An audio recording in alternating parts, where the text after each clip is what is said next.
Hello friends, இந்த என்ன பார்க்க போகிறோம் அப்படின்னா அனாயின்ஸில் படிக்கிற தேர்ட் செமஸ்டர் ஸ்டூடெண்ட்ஸ் உங்களுக்கு செமஸ்டர் எக்ஸாம் வந்து இப்போ போயிட்டு இருக்கு. இன்னைக்கு பார்த்தீங்க அப்படின்னா உங்களுக்கு அரியர் எக்ஸாம் வந்து நடந்துச்சு. இன்னைக்கு காலையில் அது மட்டும் இல்லாமல் மத்தியானம் வந்து 2 எக்ஸாம் வந்து நடந்திருக்கு. ஒன்று செகண்ட் செமஸ்டர், அது மட்டும் இல்லாமல் ஃபர்ஸ்ட் செமஸ்டருக்குரிய எக்ஸாம் வந்து நடந்துச்சு.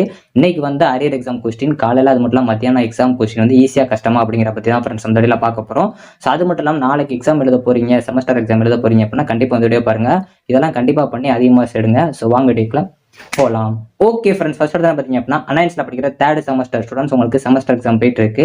ஸோ இன்னைக்கு பார்த்தீங்க அப்படின்னா அரியர் எக்ஸாம் வந்து உங்களுக்கு நடந்திருக்கு. அதாவது காலையில் செகண்ட் செமஸ்டருக்கும் மத்தியானம் ஃபர்ஸ்ட் செமஸ்டருக்கும் உங்களுக்கு இன்னைக்கு 2 அரியர் எக்ஸாம் வந்து நடந்திருக்கு. ஸோ அதாவது இன்னைக்கு காலையில் எக்ஸாம் கொஸ்டின் பார்த்தீங்க அப்படின்னா இன்னைக்கு வந்து ஓரளவு மீடியம் வந்திருக்கு. ஸோ கிட்டத்தட்ட ஈஸியாக தான் வந்திருக்கு. அதுவும் இல்லாமல் நம்ம கமெண்ட் டேப்ல நிறைய பேர் வந்து போஸ்ட் பண்ணியிருந்தீங்க ஈஸியாக பாஸ் ஆயிடலாம் அப்படிங்கிற மாதிரி வந்து சொல்லியிருக்கீங்க. ஸோ அது மட்டும் இல்லாமல் மத்தியான கொஸ்டின் பேப்பர் பார்த்தீங்க அப்படின்னா ரொம்ப ஈஸின்னு தான் சொல்லியிருக்கீங்க. ஸோ அது மட்டும் இல்லாமல் கண்டிப்பாக எல்லாரும் அதில் பாஸ் ஆயிடலாம் அப்படிங்கிற மாதிரி தான் சொல்லியிருக்கீங்க. ஸோ அதனால் இன்னைக்கு ஓவராலாக பார்த்தீங்க அப்படின்னா காலையில் வந்து மீடியமாகவும் மத்தியானம் வந்து ஈஸியாக வந்து உங்களுக்கு கொஸ்டின் வந்திருக்கு. ஸோ உங்களுக்கு இன்னைக்கு எப்படி கொஸ்டின் வந்துச்சுங்கிற மறக்காமல் கமெண்ட் பண்ணுங்கள். ஸோ நெக்ஸ்ட் பார்த்தீங்க அப்படின்னா நாளைக்கு செமஸ்டர் எக்ஸாம் எழுத போகிற ஸ்டூடெண்ட்ஸ் வந்து கண்டிப்பாக எல்லாம் பண்ணுங்க. ஸோ ஃபஸ்ட்டு இப்போ வரைக்கும் நல்லா எக்ஸாமுக்கு வந்து ப்ரிப்பேர் பண்ணிட்டு இருப்பீங்க, இனிமேல் வந்து ப்ரிப்பேர் பண்ணுவீங்க. ஸோ ஒரு கான்ஃபிடென்ட்டாக இருங்க, பயப்படாதீங்க. நீங்கள் பயந்துட்டே இருந்தீங்க அப்படின்னா உங்களுக்கு ஒரு பயத்திலே வந்து இப்படி வருமோ அப்படி வருமோன்னு சொல்லி உங்களுக்கு கொஸ்டின் வந்து அதை பற்றியே தான் நினைப்பீங்க. நீங்கள் படிக்கிற கான்சன்ட்ரேஷனை மிஸ் பண்ணிடுவீங்க. ஸோ அதனால் கான்ஃபிடென்ட்டாக இருங்க, நீங்கள் படித்த கொஸ்டின் தான் வரும். கண்டிப்பாக 4 நாளில் படிச்சிருக்கீங்க. 4 நாளில் படிக்கல அப்படின்னாலும் லாஸ்ட் 2 நாள் நல்லா ப்ரிப்பேர் பண்ணியிருப்பீங்க. அந்த லாஸ்ட் 2 நாளில் படித்த கொஸ்டின் தான் வரும் அப்படின்னு சொல்லி ஒரு கான்ஃபிடென்ட்டாக இருங்க. ஸோ அதே மாதிரி இப்போ வரைக்கும் நல்லா ப்ரிப்பேர் பண்ணிட்டு இருக்க மாதிரி நாளை காலையில் அந்த படித்ததை ஃபுல்லாக ரிவைஸ் பண்ணிடுங்க. ஏன்னா நீங்கள் 4 நாள் படித்ததுனால முதல் நாள் படித்த கொஸ்டின் வந்து உங்களுக்கு மறக்கிற சான்சஸ் இருக்குது. அதனால் நல்லா ரிவைஸ் பண்ணுறதுக்கும் நீங்கள் வந்து எந்தெந்த கொஸ்டின் ரிவைஸ் பண்ணணுமோ அதெல்லாம் இன்றைக்கி நைட்டே ஒரு நோட் பண்ணி வச்சுக்கோங்க. நாளை காலையில் போகும்போது அதெல்லாம் நல்லா இருக்க பார்த்துக்கோங்க. ஸோ ரிவைஸ் பண்ணுற கொஸ்டினை பார்த்தீங்க அப்படின்னா முடிஞ்சளவு வந்து நீங்கள் ஃபஸ்ட் நாளில் படிச்சதுலேருந்து ரிவைஸ் பண்ணுங்கள். ஏன் சொல்கிறேன் அப்படின்னா உங்களுக்கு வந்து ஃபஸ்ட்டு படிச்சதா ஞாபகம் இருக்காது, ரீசெண்டாக படிச்சது ஞாபகம் இருக்கும். நீங்கள் நைட்டு படிச்சது, அதாவது இப்போ நீங்கள் படிச்சிருக்க கொஸ்டின் நாளை காலையில் எக்ஸாம் ஹாலில் நீங்கள் ரிவைஸ் பண்ணலாம் ஞாபகம் வரும். பட் ஃபஸ்ட் நாள் படிச்சது ரிவைஸ் பண்ணலன்னா ஞாபகம் வராது. ஸோ அதனால் நல்லா வந்து ரிவைஸ் பண்ணிக்கோங்க. எக்ஸாம் ஹாலுக்குள்ளே போனதுக்கப்புறம் ஒரு கான்ஃபிடென்ட்டாக நம்ம இந்த கொஸ்டின் கண்டிப்பாக நல்லா பண்ணுவோம் அப்படின்னு சொல்லி ஒரு கான்ஃபிடென்ட்டாக போங்க. சப்போஸ் உங்களுக்கு தெரியாத கொஸ்டின் ஒரு ட்விஸ்டட் கொஸ்டின் கேட்டாங்க அப்படின்னாலும் நீங்கள் கன்ஃபார்மாக வந்து நீங்கள் இந்த 4 நாள் ப்ரிப்பேர் பண்ணியிருப்பீங்க. ஸோ அதுக்கு ரிலேட்டடாக இருக்க ஆன்சர்ஸ் வந்து அந்த கொஸ்டினில் கண்டிப்பாக வந்து நீங்கள் படிச்சிருக்க ரிலேட்டடாக தான் வரும். கொஸ்டின் ட்விஸ்ட்டாக இருந்தாலுமே நீங்கள் படிச்சிருக்க கொஸ்டினுக்கு ரிலேட்டடாக இருக்கிற கொஸ்டின் கண்டிப்பாக வந்திருக்கும். அதை ஃபஸ்ட் அட்டன் பண்ணுங்கள். தெரிஞ்ச கொஸ்டினை ஃபஸ்ட்டு எழுதுங்க. அதே மாதிரி ஒரு கொஸ்டின் எழுதுறீங்க அப்படின்னா அந்த கொஸ்டின் நம்பர் கரெக்டாக போடுங்க. இப்போ 11 போட்டு ஏ கொஸ்டின் அட்டன் பண்ணி நீங்கள் பின்னு எழுதிடுவீங்க. ஸோ அதே மாதிரி அனெக்சர்லேயே மாற்றி டிக் பண்ணிடுவீங்க. ஸோ இந்த மாதிரிலாம் வந்து தப்பு பண்ணாதீங்க. இதே மாதிரி நீங்கள் போன டைம் ஏதாச்சும் எக்ஸாமில் மிஸ்டேக் பண்ணிருந்தீங்க அப்படின்னா அந்த தப்பையும் வந்து திருத்திக்கோங்க. ஸோ ஒரு பேஜஸ் எழுதுறீங்க அப்படின்னா அந்த பேஜஸில் கரெக்டாக வந்து இப்போ ஒரு டாபிக் இருக்குது அப்படின்னா அதுக்கு சப் டாபிக்ஸ் இருக்குது அப்படின்னா அதுக்கு அந்த பிளாக் கலர்லாம் கரெக்டாக யூஸ் பண்ணுங்கள். ஸோ பேஜஸை ஃபில் பண்ணுறேன் அப்படிங்கிறக்காக கதை அடிக்காதீங்க. ஸோ அந்த கொஸ்டினுக்கு ரிலேட்டடாக இருக்க ஆன்சர் கொடுங்க. சப்போஸ் வந்து இப்போ ஒரு கொஸ்டின் வந்து உங்களுக்கு கேட்டிருக்காங்க அப்படின்னா அந்த கொஸ்டினை ஒரு 4 தடவை ரீட் பண்ணி பாருங்கள்.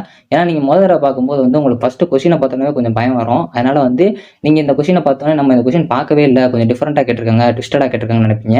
ஸோ அதனால் அந்த கொஸ்டின் 4 தடவை ரீட் பண்ணீங்க அப்படின்னா தான் உங்களுக்கு நீங்கள் படித்த மாதிரி இருக்கும். அதனால் முடிஞ்சாலும் வந்து ஒரு கொஸ்டின் 4-5 தடவை ரீட் பண்ணீங்க அப்படின்னா நம்ம இந்த கொஸ்டின் எங்கேயோ பார்த்துருக்கோம் அப்படின்னு சொல்லி உங்களுக்கு ஒரு ஞாபகம் வரும். ஸோ மட்டும்லாம் பார்த்தீங்க அப்படின்னா கொஞ்சம் டிஃப்ரெண்ட்டாக யோசிங்க. அதாவது வந்து இப்போ ஒரு கொஸ்டின் கேட்காங்க அப்படின்னா அந்த கொஸ்டினை பற்றி மட்டும் எழுதாமல் அதை பற்றி ஃபஸ்ட்டு ஒரு இன்ட்ரோ மாதிரி கொடுங்க. ஸோ அதுக்காக அந்த இன்ட்ரோ வச்சே ஃபுல்லாக எழுதிடாதீங்க. கொஸ்டினில் என்ன கேட்டிருக்காங்களோ அதுக்கு ரிலேட்டடாக ஆன்சர் கொடுங்க. பட் ஒரு இன்ட்ரோ மட்டும் அந்த டாபிக்ஸ் வச்சு கொஞ்சம் ஃபஸ்ட்டு ஒரு டெஃபைன் பண்ணிக்கோங்க. ஸோ அதே மாதிரி ஒரு சில இதுக்கு வந்து கோடிங்ஸ்லாம் கொடுங்க. கோடிங்ஸ் இல்லை அப்படின்னா சும்மா ஜஸ்ட் ஒரு சிண்டெக்ஸ் மாதிரி எக்ஸாம்பிள் வந்து கொடுங்க. அது பார்க்குறதுக்கு வந்து கொஞ்சம் நீட்டாக இருக்கும். ஸோ அதே மாதிரி சர்க்யூட்ஸ்லாம் இருக்குன்னா சர்க்யூட்ஸ் வந்து கொடுங்க. சப்போஸ் வந்து உங்களுக்கு ஈக்குவேஷன்ஸ் மாதிரி வருது அப்படின்னா அந்த ஈக்குவேஷன்ஸ்லாம் ஃபஸ்ட்டு வந்து ஒரு போல்டு பண்ணி காட்டுங்க, பிளாக் கலர் பாக்ஸ் மாதிரி போட்டு காட்டுங்க. சப்போஸ் உங்களுக்கு ஈக்குவேஷன் மட்டும்தான் தெரியும், அதுக்கப்புறம் தெரியாது அப்படின்னா அந்த ஈக்குவேஷன்ஸ் வச்சு செஞ்சு பாருங்கள். முடிஞ்சாலும் வந்து அதுக்கு ஸ்டெப் மார்க்ஸ் வரதுக்கு அதிக சான்சஸ் இருக்குது. ஸோ அதனால் வந்து எந்த இதுக்குமே பயப்படாதீங்க. நீங்கள் கண்டிப்பாக வந்து இந்த 4 நாளில் 3 நாளாச்சும் படிச்சிருப்பீங்க. ஸோ அதனால் ஒன்றுமே படிக்காதவங்க பயப்படுவாங்க. நீங்கள் இந்த 3 நாள் ப்ரிப்பேர் பண்ணி எதுக்கு பயப்படணும்? ஸோ அதனால் கண்டிப்பாக நீங்கள் படிச்சதுலேருந்து ஒரு 3 கொஸ்டின் கூட வந்துடாது. ஸோ அதனால் கான்ஃபிடென்ட்டாக இருங்க, போல்ட் அட்டன் பண்ணுங்கள். ஸோ அது மட்டும் இல்லாமல் கொஸ்டின் நம்பரை கரெக்டாக போடுங்க, அனெக்சரில் கரெக்டாக டிக் பண்ணுங்கள். இதெல்லாம் நான் எதுக்கு சொல்கிறேன் அப்படின்னா இந்த மிஸ்டேக்ஸ்லாம் வந்து போன டைம் நான் பண்ணல அப்படிங்கிறதுக்காக இந்த டைமும் பண்ணாமல் இருக்கணும். ஸோ அதுக்காக தான் நான் சொல்கிறேன். டிராயிங்ஸ் இருந்துச்சு அப்படின்னா அந்த டிராயிங்ஸ்லாம் கொஞ்சம் தெளிவாக போடுங்க. அதில் வந்து ரெப்ரசன்டேஷன் பண்ணுங்கள் அது என்ன டிராயிங் அப்படிங்கிறத. ஸோ அது மட்டும் இல்லாமல் நிறைய பேர் வந்து பேஜஸ் வந்து கடையை ஸ்ட்ரைக் பண்ணாமல் விட்டுறீங்க. அந்த தப்பை வந்து பண்ணாதீங்க. அந்த இது லாஸ்ட் வந்து ஸ்ட்ரைக் பண்ணி விட்ருங்க. ஸோ உங்களுக்கு இன்றைக்கி அரியர் எக்ஸாம் கொஸ்டின் எப்படி வந்துச்சுங்கிறத மறக்காமல் கமெண்ட் பண்ணுங்கள். ஸோ கண்டிப்பாக வந்து நாளைக்கு எக்ஸாம் கொஸ்டின் ஈஸியாக தான் வரும். நீங்கள் படித்த கொஸ்டின் தான் வரும். பயப்படாமல் கான்ஃபிடென்ட்டாக போல்டாக ஃபேஸ் பண்ணுங்கள். ஈஸியாக தான் வரும். உங்களுக்கு தெரிஞ்ச கொஸ்டினை முதல்ல அட்டன் பண்ணுங்கள். அனெக்சரில் கரெக்டாக டிக் பண்ணுங்கள். ஸோ லாஸ்ட்டு ஸ்ட்ரைக் பண்ணிடுங்க. எந்த கொஸ்டினையும் அடிக்காமல் நீட்டாக பிளாக் கலர் யூஸ் பண்ணி கரெக்டாக வந்து பேப்பர் ப்ரெசன்டேஷன் பண்ணுங்கள். ஸோ நம்ம சொன்ன டிப்ஸ் அண்ட் ட்ரிக்ஸ் எல்லாம் ஃபாலோ பண்ணுங்கள். கண்டிப்பாக நீங்கள் அதிக மார்க்ஸே ஸ்கோர் பண்ணுவீங்க. நாளைக்கு எக்ஸாம் நல்லா பண்ணுங்கள். All the best friends. அதே மாதிரி எல்லா எக்ஸாமும் இதே மாதிரி நல்லா பண்ணுங்கள். Thank you friends. நெக்ஸ்ட் வீடியோவில் சந்திப்போம்.